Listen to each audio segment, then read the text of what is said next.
Hello students, welcome back. In today's lecture, we're going to explore the vasculature of the kidney.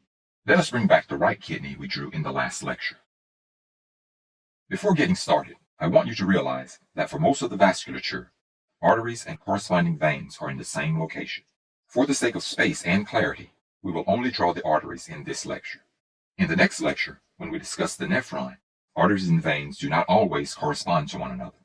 Consequently, in the next lecture, we will draw the veins as well. As before, our first step will be to remove the top of the capsule, creating a coronal section. Because the ureter, pelvis, and calyces will make the vessels harder to see, we will reduce the opacity of these structures. Our first artery is the major artery of the urinary system. This vessel is the renal artery. The renal artery then splits into smaller arteries which go to the different pyramids. These vessels are the segmental arteries. The segmental arteries then divide to opposite sides of the pyramids. These are drawn a slightly different color only for clarification.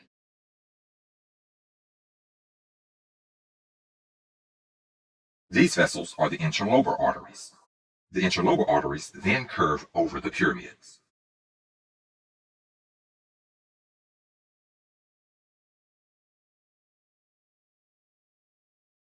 These vessels are the arcuate arteries.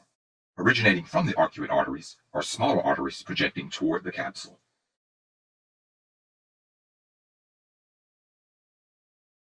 These vessels are the interlobular arteries. Please don't confuse the interlobular arteries with the interlobar arteries. Projecting laterally from the interlobular arteries are the final arteries before the blood moves to the nephron for filtration.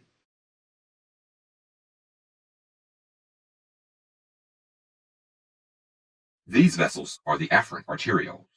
The afferent arteriole then enters and convolutes itself within a small capsule to begin the filtration process. The capsule and the convoluted vessels inside are collectively called the renal corpuscle. For the sake of context and orientation with regard to the next lecture, I will place a box around the section covered in the next lecture.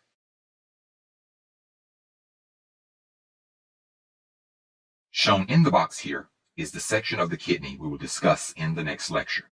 Very crudely drawn here is the smallest functional unit of the urinary system. This structure is the nephron. You do not need to remember or learn this structure from this lecture. It is only drawn here as context for the next lecture. Let's now label all the structures we've discussed.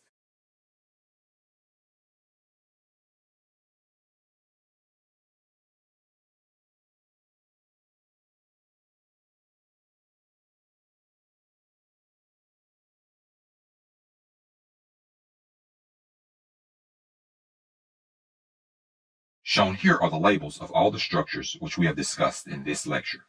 As I have mentioned, in the next lecture, we will discuss the structure involved in the production of urine, the nephron. So this concludes our lecture on the vasculature of the urinary system. I hope that you've learned a lot.